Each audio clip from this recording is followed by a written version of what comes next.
Bienvenue au Bénin, en Afrique de l'Ouest.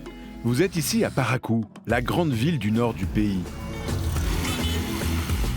Quand vous vous rendez à Parakou, vous voyez des arbres majestueux disséminés dans le paysage. Ce sont les baobabs. En Afrique, on l'appelle l'arbre renversé, parce que ses branches ressemblent à des racines. Le baobab a toujours été un symbole de force et de puissance, mais c'est surtout un arbre fétiche et mystique. Les communautés du Bénin et de toute l'Afrique vénèrent en effet le baobab comme un arbre sacré, lui attribuant des pouvoirs mystiques et en utilisant son écorce, ses feuilles, ses fruits et ses graines à diverses fins nutritionnelles. Le fruit en particulier, connu sous le nom de pain de singe, est riche en vitamine C et en antioxydants. Et ses feuilles écrasées permettent de faire une sauce onctueuse, riche en minéraux pour les plats cuisinés. Cet arbre qui vit une centaine d'années est parfois tellement auréolé de mystère qu'on n'ose pas le toucher et utiliser toutes ses ressources. Pourtant, à Parakou, une femme entrepreneur a décidé de faire du baobab une source de bien-être pour sa communauté, c'est Célia Chabi. Alors qu'elle n'arrivait pas à soigner son fils Kiel, qui souffrait depuis plusieurs semaines d'une grave dysenterie, elle lui donna à avaler un mélange de poudre de feuilles de baobab et d'amidon. En un jour, Kiel était guéri. Célia a commencé à faire des recherches et s'est rendu compte qu'on pouvait utiliser toutes les parties du baobab. Elle crée son entreprise du nom de son fils, Kiel Bien-être, et avec son équipe d'ingénieurs en biotechnologie, elle commence à transformer toutes les ressources du baobab pour faire des baumes, de l'huile, des poudres riches en vitamine A, du café et même du whisky. Elle crée alors une pépinière pour faire pousser des baobabs. C'est là que travaille Mama Doubourou, un pépiniériste fasciné par cet arbre. De façon thérapeutique, le baobab est très très riche. Et de façon spirituelle, le baobab aussi est riche. Donc, c'est pourquoi habituellement on a l'habitude de dire que le baobab est un arbre fétiche. Parce qu'il regorge tout dans le monde.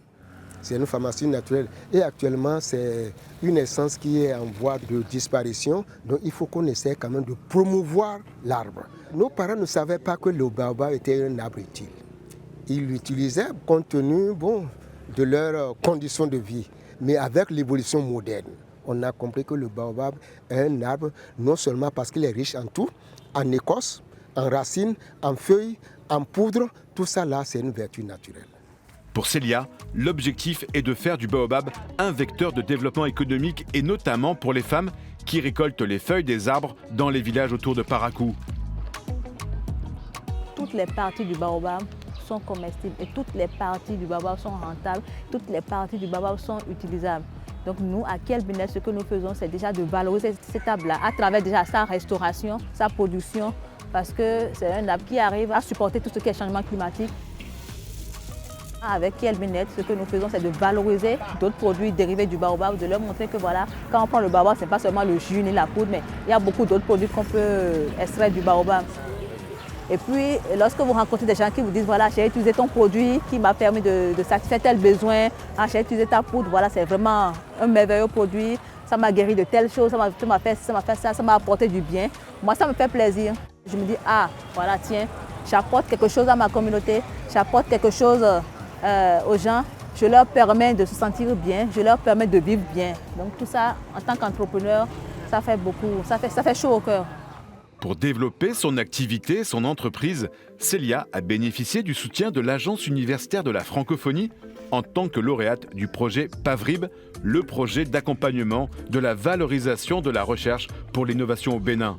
Ce soutien ne lui apportait que des avantages. Avec l'Agence universitaire de la francophonie, j'ai eu à bénéficier de deux projets phares qui ont été pilotés au Bénin. Donc, il s'agit du projet PAVRIB, c'est des formations sur les propriétés intellectuelles. Quelle est l'importance de protéger son innovation? On a été accompagné dans la mise en place des équipements de production. C'est vrai qu'on avait déjà nos équipements, mais c'est des équipements artisanaux. Donc, avec l'AUF, on a pu avoir des équipements quand même performants, modernes, qui vont nous permettre d'accroître notre capacité de production.